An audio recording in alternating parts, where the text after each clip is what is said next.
Hello everybody and welcome back to LMM. And if you're enjoying what you're seeing on the channel at the moment, how about giving this video a like and maybe subscribing to the channel to help us grow and perhaps even check out our Patreon. By now, you're probably aware that I'm not a fan of the modern train.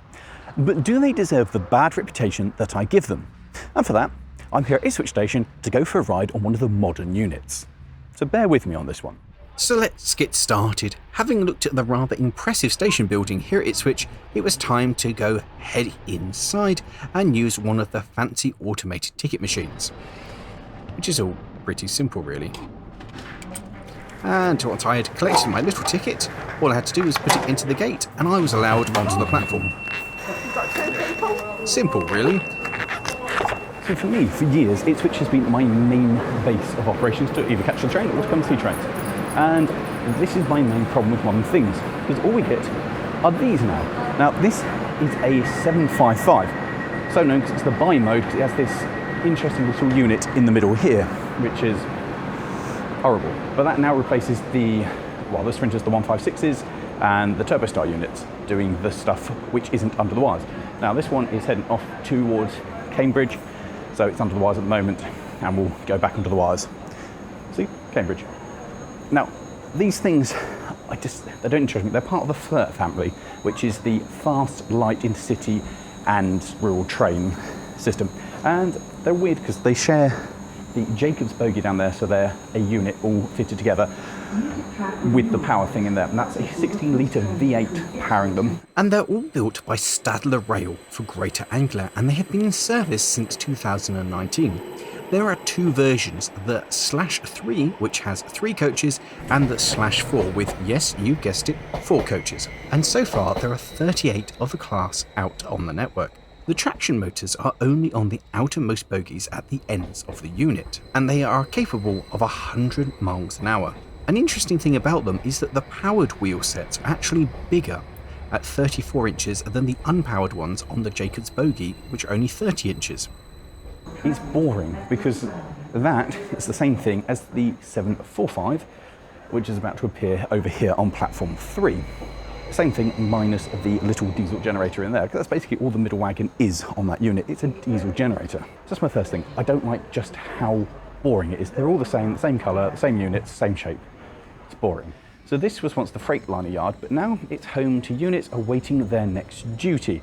They're not serviced here, that's all up at Crown Point. Emerging from the tunnel was one of the aforementioned, but pretty much identical, just a bit longer, 745s.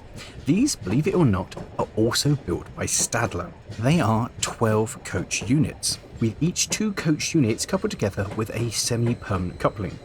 Like the 755s, the body is made of aluminium, which is surprising because in the livery, it looks very plasticky.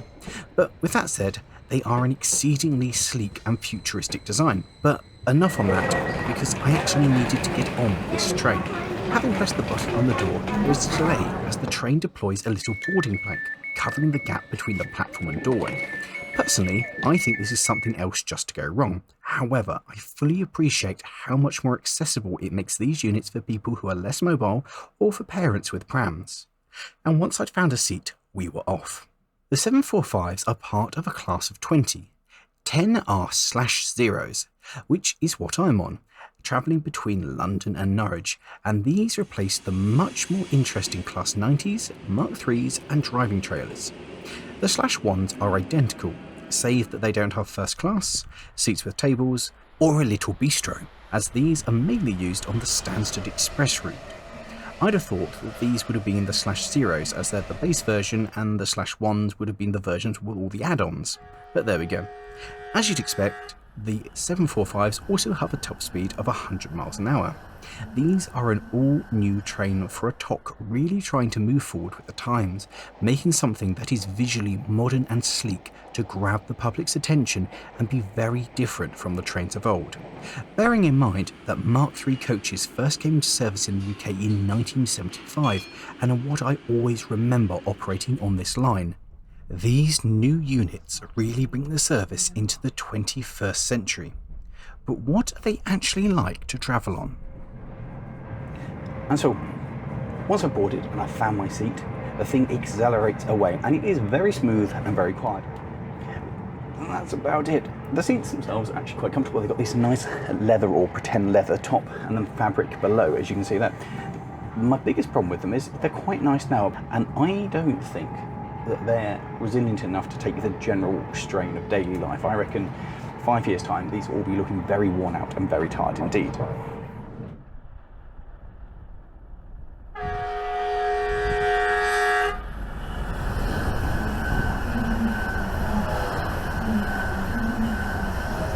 You see, it's just fine. It's got information boards that tell you where you're going, what stops next, tells you where the loos are, tells you what's in use, what's not in use, which is all very nice touches. It's all just a bit clean and soulless for me. However, for your modern traveller, I mean, it's fine, isn't it? There's nothing really to complain about. The seats are quite nice. They have this weird floating variety, so there's space underneath for you to put your bags. There are luggage racks like the one opposite me over there, and overhead storage, kind of as you'd expect. The windows are huge, giving in a large amount of natural light so you can really appreciate your journey, and it gives the whole thing this atmosphere of being very open and very light. And even it's got the running boards up there which give it a little bit extra light to increase that open feel. There's also no doors, or rather there are doors, but they're all left in the open position, so you get this lovely long look down the whole train that makes you feel that you can see all of it. That again makes it feel a lot more open than it actually is. And I guess this is where the difference between me, as someone who enjoys railways, and your general railway user are. This is boring. I like something that's got a bit more excitement to it, whereas your average person who wants to use the train to commute, well, this quiet, relatively smooth way of travelling is the way forward.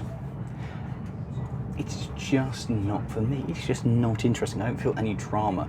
And I suppose to a point, and that's what it should be with modern transportation. It should just do its job, and it should just make something happen. And this is part of the whole moving forward, because we know full well that the train represents part of a greener future for all of us to travel on. The problem is that the train is flawed. In order to get the train, you have to go to a particular place to pick up at a station, and you have to be there at a particular time for that train to arrive. So you have to schedule your life around this form of public transportation. Now that's always been the problem with the train. The problem is that we all have access, or most of us have access, to the thing called the car. And the car goes exactly when we want it to, from where we are with said car, and we can choose the times of our journey. We can choose when we go, where we go, and which way round. The train is very restrictive, but it's a more awkward way to travel. So to encourage you to go by train, it should say, yes, I'm flawed, but you don't have to drive, you sit back and relax, you can watch your phone, do whatever, there's no stress. But it also should have some more incentives, i.e. being significantly cheaper. But it's not. For me to go to London is horrendously expensive. It is cheaper for me to drive, fuel the car, park the car in London, walk around, and then come back. And that's including paying the expensive ULEZ chargey things and the central London charge. It's still cheaper to take the car. This isn't just me bashing the train, let me prove it to you. This is the price of a single to London, but to do an off-peak return it's 50 quid. It's 84 miles to London. Worked out at 39 mpg I get in the Mini. For a return ticket, I could make the return journey to London and then go back to London again, and pay the ULEZ and park. For an anytime return, it's a shocking 95 quid. That's almost £100.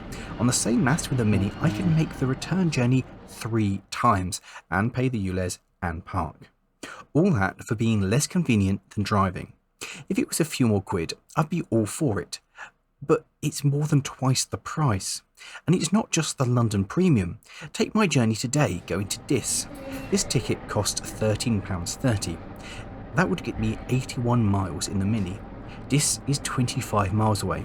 That means I can make the trip to Dis by car over 3 times. And this is the off-peak ticket, so it's cheaper. But it's a lot more expensive to travel by train for the added inconvenience of it. Because if I was driving, I'd go straight to where I need to go, whereas I will finish my journey on the train and then walk to where I need to go, which of course is better for my weight. But it's such a flawed system. And in order for the train to make sense with units like this, because these are very nice, whether they last, I don't know, but they are much nicer than the stock they replaced. They're open, they're light, they're airy, they're a much nicer way to travel. But unless the railway joins up and backs up this lovely new stock, which I appreciate they need to pay for, and they need to pay the access charge to the railway, But unless they drop their prices and make it an affordable way to travel, a cheaper way to go, you go, oh, this is a lot cheaper than taking the car. I don't see the train actually having a place in modern society. I mean, people who are going to be environmentally conscious and understand it's a better way to travel might, but for most people, why would you take the train? And the thing which is disappointing is that something's rattling, and I wouldn't expect it for a unit that's this new. Just something back there is going, just hear it. Despite the annoying rattle behind me, these trains are really nice places to be, and they've got lots of little nice features like free Wi-Fi, air conditioning, USB plug points so you can charge your phone. There's even digital seat reservation displays so you can see which seats are taken, and there's bicycle storage areas to encourage that green mentality. And with that, I've come to the end of my journey, and so it was time to get off the train. And this remains my problem with the train. I'm now not where I want to be in the general vicinity. It's less convenient than driving, it's more expensive than driving, and the thing just doesn't excite me. When it was back in the day, it was something different.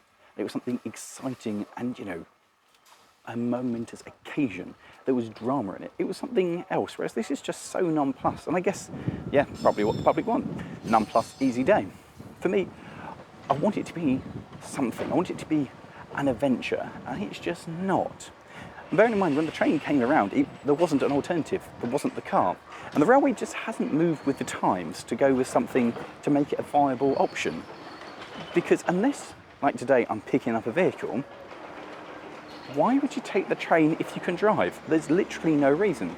And so, no, I don't think I'm too harsh on the train. Do you know, I think I am too harsh on the train, because I don't think it's the train itself. Those units are fine, they're just boring, but they're probably what the public wants. What I have a problem with is the railway.